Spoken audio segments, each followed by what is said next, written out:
Because I got to tell you the truth, folks. I got to tell you the truth. When it comes to bullshit, big-time, major league bullshit, you have to stand in awe of the all-time champion of false promises and exaggerated claims, religion. No contest. No contest. Religion easily has the greatest bullshit story ever told. Think about it. Religion has actually convinced people that there's an invisible man living in the sky who watches everything you do every minute of every day. And the invisible man has a special list of 10 things he does not want you to do.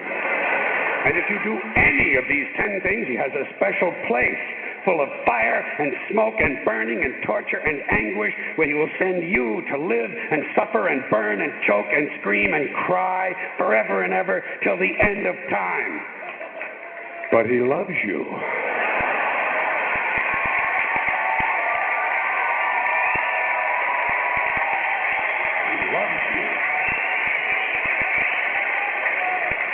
He loves you, and he needs money. He always needs money. He's all-powerful, all-perfect, all-knowing, and all-wise. Somehow, just can't handle money. Religion takes in billions of dollars. They pay no taxes, and they always need a little more. Now, you talk about a good bullshit story. Holy shit.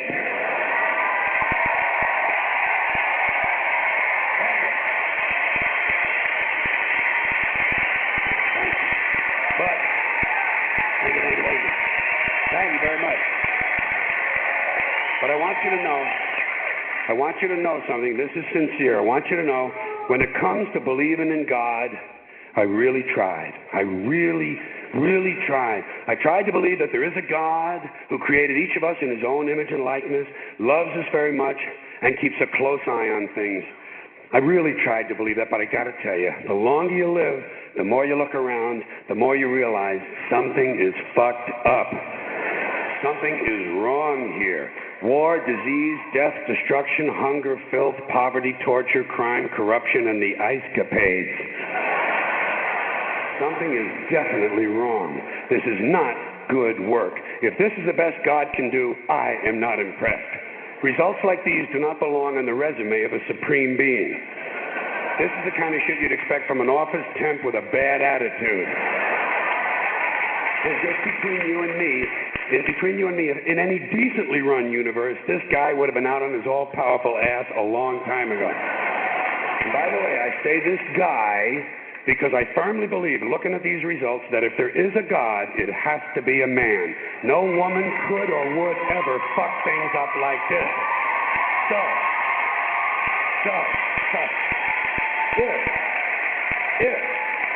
If there is a God, I think most reasonable people might agree that he's at least incompetent and maybe, just maybe, doesn't give a shit. Doesn't give a shit, which I admire in a person and which would explain a lot of these bad results.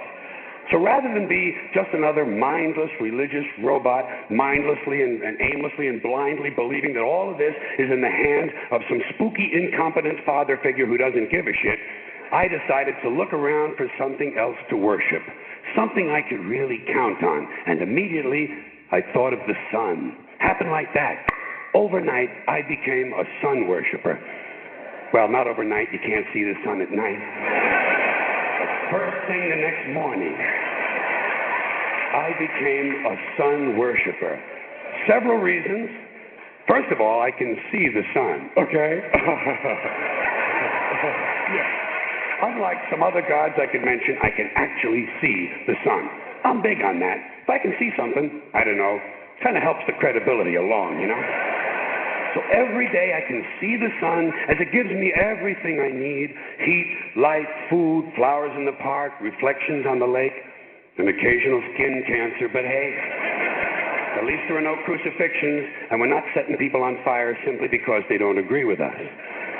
sun worship is fairly simple. There's no mystery, no miracles, no pageantry, no one asks for money, there are no songs to learn, and we don't have a special building where we all gather once a week to compare clothing.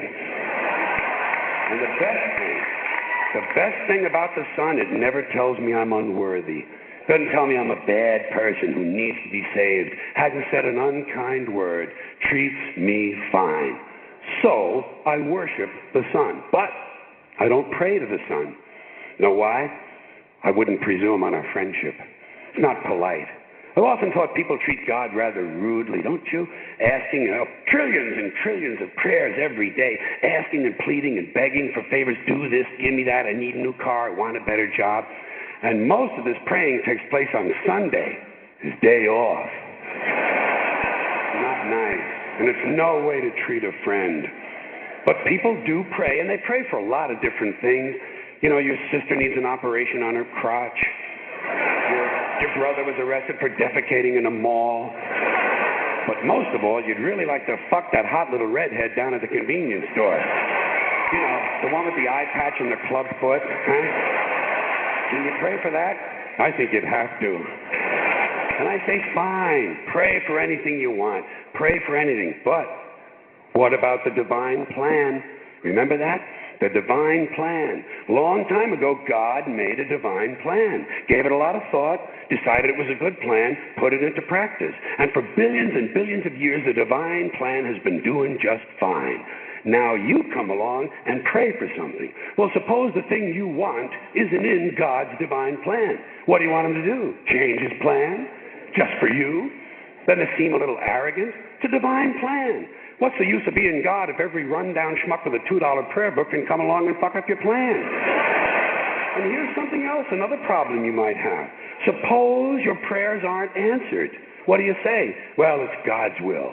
Thy will be done. Fine, but if it's God's will and he's going to do what he wants to anyway, why the fuck bother praying in the first place? Seems like a big waste of time to me. Couldn't you just skip the praying part and go right to his will? It's all very confusing. So to get around a lot of this, I decided to worship the sun. But, as I said, I don't pray to the sun. You know who I pray to? Joe Pesci. Joe Pesci. Joe Pesci. 2 reasons. First of all, I think he's a good actor, okay? To me, that counts. Second, he looks like a guy who can get things done. Joe Pesci doesn't fuck around. Doesn't fuck around. In fact, Joe Pesci came through on a couple of things that God was having trouble with. For years, I asked God to do something about my noisy neighbor with the barking dog. Joe Pesci straightened that cocksucker out with one visit. It's amazing what you can accomplish with a simple baseball bat.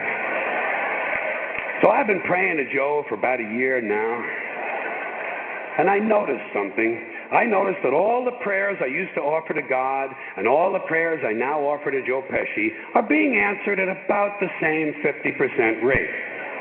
Half the time I get what I want, half the time I don't. Same as God, 50-50.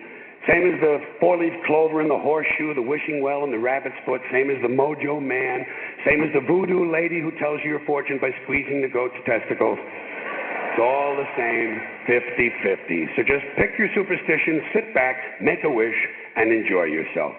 And for those of you who look to the Bible for moral lessons and literary qualities, I might suggest a couple of other stories for you. You might want to look at The 3 Little Pigs. That's a good one. Has a nice, happy ending. I'm sure you'll like that. Then there's Little Red Riding Hood, although it does have that X-rated part where the big bad wolf actually eats the grandmother, which I didn't care for, by the way. And finally, I've often always drawn a great deal of moral comfort from Humpty Dumpty. The part I like the best, all the king's horses and all the king's men couldn't put Humpty Dumpty back together again. That's because there is no Humpty Dumpty and there is no God. None, not one, no God, never was. In fact, I'm gonna put it this way. If there is a God, may he strike this audience dead. See, nothing happened. Nothing happened. Everybody's okay. All right? Tell you what.